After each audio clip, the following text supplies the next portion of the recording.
Thanks for tuning in and welcome back to the shop. If you're new to the channel, this is our 2013 Mitsubishi Fuso FG, and we're turning it into an overland camper. Today, I'm working on building up the interior. But first, I have a question for you. Have you ever heard of the 80-20 rule? The 80-20 rule, or Pareto principle, states that 80% of effects generally come from 20% of the causes. Or 80% of your effort may only produce 20% of your results.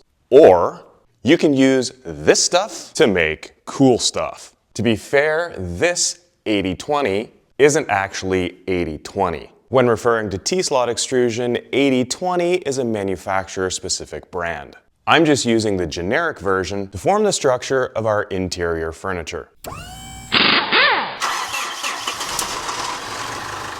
T-slot extrusion is really versatile, and it can make great, strong structures with no complicated tools required to assemble it, and it allows for easy customization after it's assembled. But there is a major downside to it, and that is the cost of the hardware that you need to assemble it. So that's why I've decided to come up with my own solution. Of course, you know me well enough by this point to know I'm talking about 3D printed parts.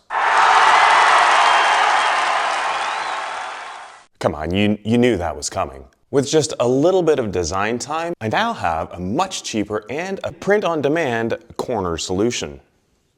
Now, these are just my prototype parts, so I printed them in red PLA so I don't confuse them with the final parts. PLA is a lower temperature plastic, but it prints much faster, which is good for prototypes, but it can't really withstand interior vehicle temperatures. I printed the final parts in PETG, which can withstand the temperature but takes about twice as long to print. These parts are not overly complicated to design, and there's only a handful of shapes, and they all get used repeatedly. So now the only parts that I need to purchase are actually the fasteners, which reduces my cost from about $15 a corner to about $3, which interestingly is about 20%. So now that you know the concept, let's get inside the Echo box and start building. The front end of our Habitat box will have two seat boxes. One will fit between the kitchen and the front wall, and the other will fit between the fridge and the front wall. These seat boxes will be 40 inches wide and 25 inches deep. And while that may sound a little deep, they will incorporate some storage in a backrest. So step one, I need to cut some T-slot. T-slot extrusion, or 80-20, is an aluminum framing system that is lightweight, durable, and incredibly versatile. It's like adult Lego for building anything custom. In the 1950s and 60s, companies like Alcoa developed T-slot extrusion systems for industrial automation and machine building. These systems allowed for the quick and easy assembly of machine frames, conveyors, and other structures. In the 1980s, the company 80-20 was founded, and they introduced a standardized T-slot extrusion to the market. This system featured T-slots on all four sides of the extrusion profile, allowing for versatile assembly with a wide range of fasteners and accessories. These days, T-slot extrusions can be found being used in applications from prototyping, building machinery, architectural displays, and furniture.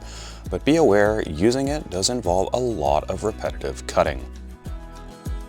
But now I can start assembling. My first step is to lay out the base that's going to sit on the kitchen side. This is one of the easier parts of the build because it just involves putting a corner piece in and slotting two pieces together.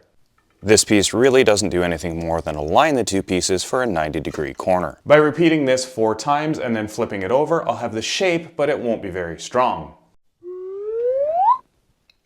That's okay, because the strength will come from the gussets that connect it to the pieces above.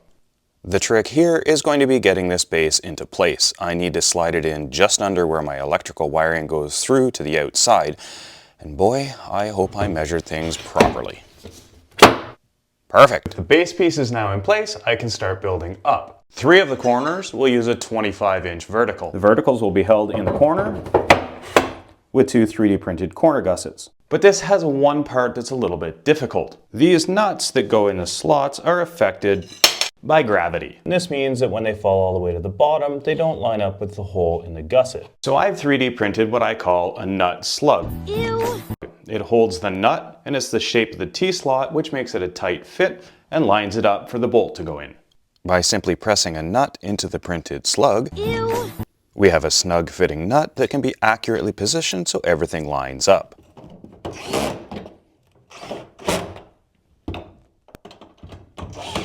One additional advantage of using things like nut slugs is the nut stays where you put it in the channel and it keeps the nut flat and flush with the front surface. Now these stay wherever you put them, so no more fighting gravity. Now we're going to do the front corner a little bit differently. The front starts out with a 7.5 inch high piece sitting on top of the base for an 8.5 inch high lift. Next, I'm placing this piece on top with a 45-degree miter that's going to tie into the piece that comes across the front above the drawer. And now with the addition of a couple more corner brackets, the front corner is ready to accept the cross member. Well, almost. I just need to add this piece, which will tie the vertical to the horizontal. Now I can add the last short vertical riser to equal the length of the other 3 legs. Just a note, if you're interested in doing a project like this, the hardware that I'm using is stainless and it's quarter 20. If you're looking for such hardware, I'll leave a link in the video description. With that last vertical in place, I've now assembled the rear upper bar along with all the corner gussets. Next, I can slide these into the corner, lining it up with this piece, which will line it up with the corner gussets.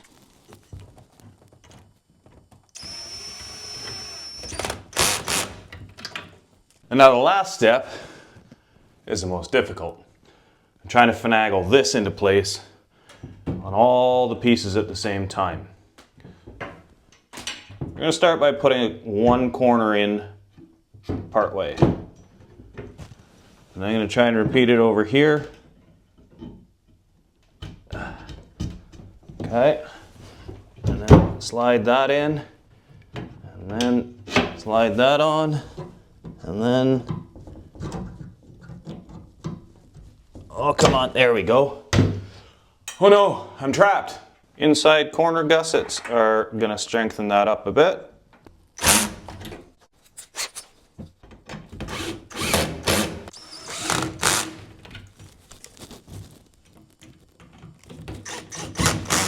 And lastly, one corner gets a cap. This cap serves a few purposes. Firstly, it helps strengthen the corner by adding structure to the outside, and secondly, as this corner is the most likely contact area, it provides a softer corner than the sharp aluminum cutting into your skin. I have to take the cupboard door off to get the last 2 screws in.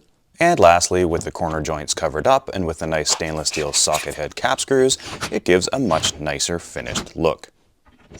Well, I know it doesn't look like much, but that is the first piece of interior furniture. And though there's a lot more to go, it's a good start. So make sure you tune in next week because there's plenty more to come. Thanks for watching.